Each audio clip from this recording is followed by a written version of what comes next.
Yan guys, check natin yung connector at bearing niya. Nagkaroon ng problema eh.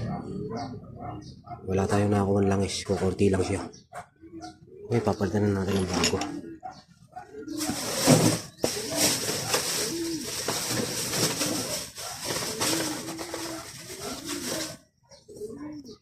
Palitan natin ng bago.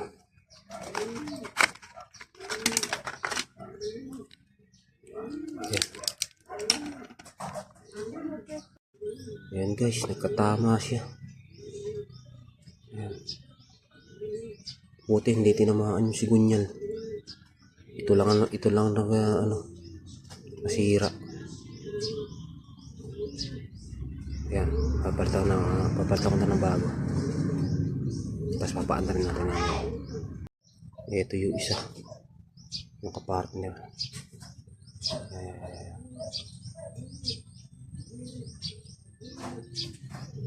Partner niya. Kasi ito isa. Sira.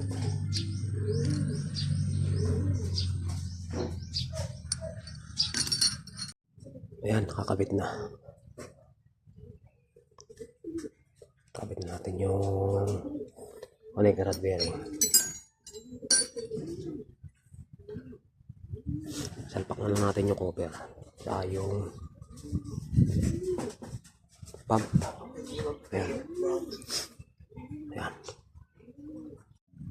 Ayan guys, okay na siya. Nabuo na uli natin. Yamaha 7 horsepower 3 inches. Ayan, pwede na uli siyang gamitin. Ginagamit to sa kalamansian. Yan. Thank you guys.